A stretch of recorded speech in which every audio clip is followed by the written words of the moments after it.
Bueno, quien también 2x3 está presente en el programa Tendencias es Hernán Rossi, secretario de la Convención Nacional de la Unión Cívica Radical, que tengo entendido que está en línea. Hernán, ¿estás por ahí? Pablo Galeano te saluda, ¿qué tal? Sí, Pablo, acá estamos. ¿Cómo estás? Bien, bien, hoy no me está fallando el órgano de la comprensión y me sale todo bien, así que estás ahí conectado telefónicamente. Bueno, Hernán, teníamos ganas de hablar con vos ya hacía rato, sobre todo en función, ese interés se reaviva en función de lo que ha pasado en el comité radical, en el más importante comité de la ciudad de Buenos Aires, que es el Comité Capital, un hecho de vandalismo que genera muchas dudas y genera también alguna suerte de sorpresa las declaraciones del presidente. Te hemos escuchado hablar al respecto sobre las declaraciones de Milei, que directamente dijo que se trataba de algo bastante sospechoso y acusó directamente, ¿no?, a una suerte de ocultamiento de pruebas que habría en el comité en función de las auditorías que se tendrían que haber hecho en la universidad. Bueno, una serie de comentarios que a mí me causaron mucha sorpresa. ¿Cómo la tomaste vos? Bueno, primero con mucha preocupación, Pablo, a la indignación que ya nos venía produciendo algo que tiene que ver con ataques permanentes del presidente al radicalismo, a su historia, a sus máximos dirigentes, porque recordarás que ya había hablado en su momento de Irigoyen como el primer populista, Alfonsín como el hiperinflacionario de Chascomús, etcétera, etcétera. Se le agrega de alguna manera esta situación ante un hecho de extrema gravedad que tiene que ver con el ataque a una sede partidaria, donde lo que el presidente de la Nación, la máxima autoridad de los argentinos, en todo caso debió haber llevado tranquilidad no solo a los radicales, a todos sus militantes, a su dirigencia, sino también al conjunto de la sociedad argentina, de que esto se iba a investigar hasta las últimas consecuencias. Bueno, una vez más el presidente, como nos tiene acostumbrados, le echó nafta al fuego. Creo que es necesario parar, es necesario que el presidente reflexione, porque efectivamente cuando desde lo más alto del poder se habla así, se pueden producir este tipo de cuestiones. No sabemos todavía a qué se debe. El partido ha hecho la denuncia correspondiente, la justicia está investigando, pero podemos imaginarnos que tiene que ver con que una prédica de odio de esta naturaleza pueda generar que cualquier patrulla perdida decida hacer justicia entre comillas, ¿no? Por mano propia, en este caso atentando contra la sede del radicalismo nacional. Sí, son hechos muy graves, ¿no? Por ejemplo, hago un paralelismo, si bien no tiene punto de comparación, con lo que pasó con Cristina Kirchner, ¿no? Y el discurso que explicaba de alguna manera desde el kirchnerismo la preocupación no solo por el hecho de atentar contra la líder de ese sector, sino también por cómo estos discursos de violencia generan quizás que algún loco perdido que anda con timidez mascullando su bronca, se vea envalentonado en función de que baja un ejemplo de un lugar alto, en este caso nada menos que de la Presidencia de la Nación, que de alguna manera avala este tipo de comportamientos. Pero uno esperaría que después de que pasa esto, por lo menos alguna manifestación de solidaridad, o aunque sea un comentario de protocolo, de hecho, vamos a investigar el hecho, o está en manos de la justicia, ni siquiera eso, ¿no? Sí, hay investigación, porque las hipótesis son incluso hasta que puede haber aquí involucrado personal de los servicios de inteligencia. Nosotros no estamos seguros de nada, pero las hipótesis en las que se trabajan generan mucha preocupación. Ojalá que sea, y esto no sería bueno, Pablo, para nada, pero ojalá que sería esta hipótesis que nosotros tenemos de que se trató, como se suele decir popularmente, un loco suelto. Un loco suelto, claro. Ese es el mejor de los escenarios, digamos. es el mejor de los escenarios, entonces en todo caso nosotros lo que tenemos que pedirle al presidente es prudencia en sus manifestaciones y que entienda de una vez por todas que él no es uno más, sino que es el presidente de la República. Ahora sí, esto luego tiene alguna otra connotación, lo sabremos cuando la justicia termine con su investigación, porque por suerte había cámaras de seguridad, por suerte hay una posibilidad de individualizar por lo menos alguno de los agresores al Comité Nacional. Cuando sepamos bien cuál es la trama, bueno, espero que no tenga una complejidad todavía mayor. Es una gravedad. Entonces, estamos viviendo un momento complejo, un momento difícil. Insisto, el presidente tiene que reflexionar. Tiene que reflexionar y ojalá lo haga. Lamentablemente yo no tengo mucha confianza en eso, porque se lo venimos advirtiendo hace bastante tiempo, ¿no? Y él es como que insiste con esta idea de seguir sembrando en la Argentina esta posición de amigo-enemigo. Cuanto más enemigo soy, más agua para mi molino llevo. Tampoco lo inventó el presidente Milei, ¿no? Esto es bastante anterior en la Argentina, y nosotros bueno, lo condenamos ahora como lo condenamos antes, ¿no? Y por eso nos enojamos tanto cuando lo cuestionan al presidente Alfonsín, porque justamente si por algo luchó el presidente Alfonsín fue por una Argentina democrática, donde pudiéramos convivir todos, ¿no? Los sectores. A mí me pasó, no sé si te pasó a vos, Hernán, también por lo menos con sorpresa tomé el hecho de que en el momento cuando Milei habló de Alfonsín y lo tildó de golpista, que fue en el marco de una charla que dio en la Fundación Mediterránea en Córdoba, había presentes en la actividad por lo menos 3 o 4 dirigentes radicales de primer nivel, ¿no? De Loredo, Negri, había una diputada, ahora se me va el nombre, de Córdoba, que estaba antes con el mestrismo y después se pasó a las filas de Loredo también, en fin, primeras líneas del radicalismo que ni siquiera se pararon ni se fueron. No digo que hicieran en ese momento alguna manifestación, pero lo dejaron pasar, como quien escucha llover. ¿Qué pasa con el radicalismo? Hoy también están reunidos los gobernadores radicales que, bueno, van en función ya más institucional a encontrarse con el presidente por el tratamiento del presupuesto, pero cuesta pensar estas situaciones tan incoherentes de algún sector del radicalismo mientras pasan estas cosas por parte de Milei, o dice estas cosas. ¿Cómo lo veo? Bueno, yo he visto bastante material escrito, sobre todo en los diarios, en las editoriales del fin de semana, cosas muy interesantes que se han escrito.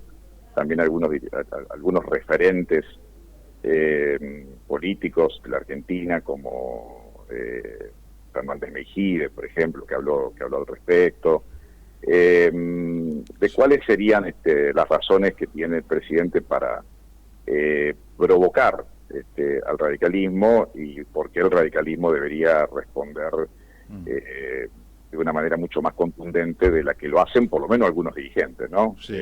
Hay que decirlo, no todos. El presidente del partido, Lutó, muchos dirigentes hemos salido rápidamente a decir las cosas que había que decir frente a semejante afrenta. Pero es cierto que el partido hoy está atravesado por un debate donde pareciera ser que en pos de que los argentinos no piensen que nosotros queremos que efectivamente le vaya bien al gobierno, porque si le va bien al gobierno, le va bien al laburante que no llega a fin de mes, le va bien al que busca laburo y no lo consigue. No confundir eso con la idea de que hay que dejar de pasar cualquier cosa al gobierno y al presidente. Esto no es una cuestión de estilo. Esto es una cuestión de una profunda gravedad institucional. Un presidente puede ser más chistoso o menos chistoso. El expresidente Menem lo era, ustedes recordarán, ¿no? En ese momento era toda una situación diferente, digamos, a la que había representado en su momento la investidura presidencial, por ejemplo, con Raúl Alfonsín. Pero así todo, era extremadamente respetuoso de las formas políticas, y era consciente de lo que significaba en este caso cuando hablaba el presidente de la República. Bueno, a eso es un poco a lo que nosotros apelamos. Ningún dirigente que se considere radical puede dejar de repudiar una afrenta al presidente Alfonsín. Ningún dirigente que considere radical puede dejar de condenar lo que pasó con el Comité Nacional, y esto va mucho más allá de los intereses del partido, tienen que ver con la democracia misma. Por último, te pregunto, en función de las últimas noticias partidarias, cuya noticia más importante yo la identifico con la ruptura del bloque, ¿no? Armado de otro bloque, después salió Barletta también a armar una suerte de unibloque que se llama Unidos, creo, medio paradójico el nombre que eligió cuando está solo. Pero esta ruptura y este debate que se está dando del radicalismo, que sería bueno que se hubiera dado por otras razones y no por el seguidismo de algunos hacia el gobierno de Milei, desconociendo lo que es la trayectoria ideológica y doctrinaria de la Unión Cívica Radical, genera un momento medio raro, ¿no? Sobre todo pensando en las elecciones del 2025. ¿Cómo crees que el radicalismo podría encarar una campaña 2025 en semejante situación donde realmente uno ve que el partido está desdibujado, ¿no? ¿Con qué argumento enamorás a un votante o le pedís el voto para 2025? ¿Es muy pronto pensar en eso, Hernán?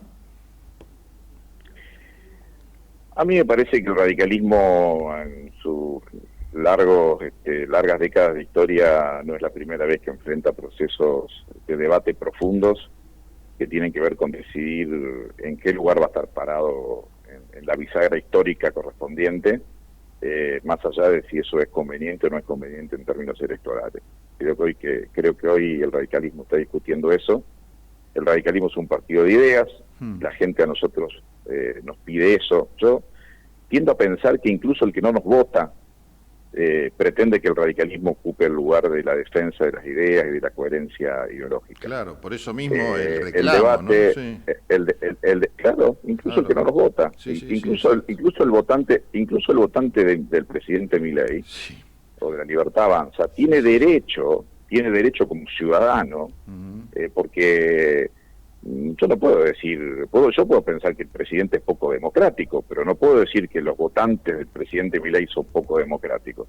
Los votantes del presidente Milei lo votaron esperanzado de que le va a resolver los problemas de la vida cotidiana. Ese votante del presidente Milei también tiene derecho a que exista una oposición. Sí. Para que el presidente Milei no se exceda de sus atribuciones políticas en el marco de la Constitución y las leyes, y además para que se construya una alternativa.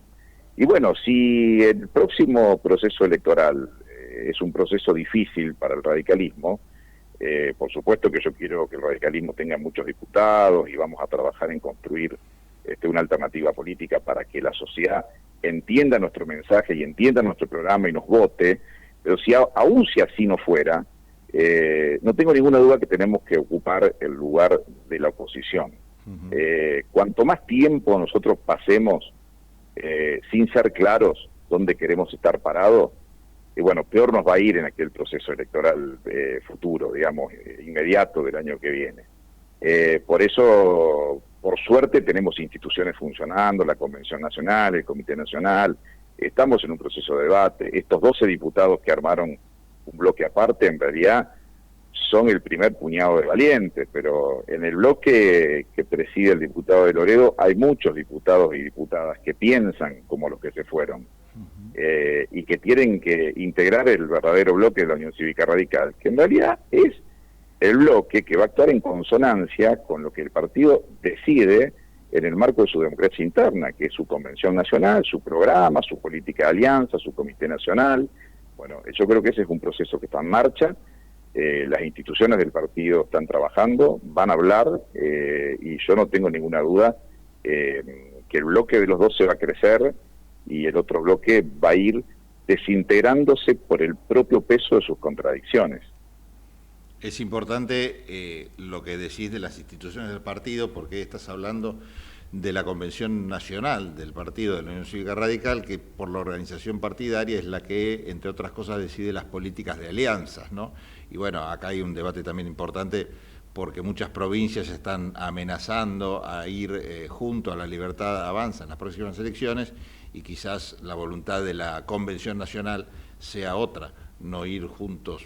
¿Se puede meter la Convención Nacional con las decisiones provinciales, Hernán? ¿Cómo es el Pero tema? la Convención Nacional está integrada por convencionales de todas las el provincias país argentinas, Claro. de todo el país. Pero No, si la no, Convención no son Nacional dice, por ejemplo, bueno, no vamos a ir con la Libertad Alianza y Avanza, y Córdoba termina diciendo, no, sí, vamos a ir con la Libertad Avanza en Córdoba. ¿Qué pasa con esa contradicción?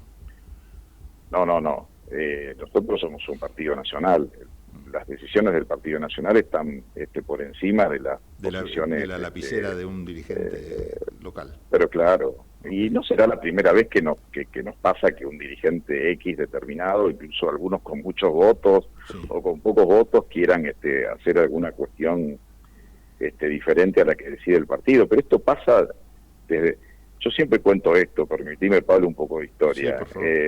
Luego de la Revolución de 1890, en la que nace la Unión Cívica, y en la que, por ejemplo, estaba Mitre, en aquella sonada contra el presidente Juárez Celman, al año hay un grupo importante que acuerda con el régimen al que le habían hecho la revolución, y ahí nace el radicalismo. Y en muchas etapas históricas del partido hubo dirigentes que después integraron hasta los gabinetes de los gobiernos conservadores de la década infame, y así podemos encontrar a muchos que luego se fueron con el peronismo, otros que estuvieron en los gobiernos militares y alguna vez habían estado en el radicalismo, pero lo importante es preservar el tronco, la doctrina del radicalismo. Dirigentes que individualmente se vayan, bueno, no digo que no nos moleste y no nos preocupe, pero no es lo importante. Lo importante es que el partido permanezca fiel a sus principios, a sus ideas, a sus programas, a sus valores, e intente representar a una mayoría social en función de esos valores, y no cambie porque cambia la sociedad. Los partidos no tienen que cambiar porque cambia la sociedad. La que tiene derecho a cambiar es la sociedad, sí, que tiene derecho a cambiar su manera de pensar. Y entonces un día vota más hacia la derecha y otro día vota más hacia la izquierda. Los que no podemos cambiar somos los partidos, porque si no, cuando la sociedad vuelve a querer buscar una alternativa, no va a encontrar nada. Y ahí tenemos un problema. Sí, tal cual. Hernán, gracias, un abrazo. Hasta luego. Estuvimos comunicados con Hernán Rossi. Bueno, hablando de esto, ¿no? De radicalismo, nada menos que es, creo que protagonista, como él bien decía, importante en la política argentina, y hoy está desdibujado. Y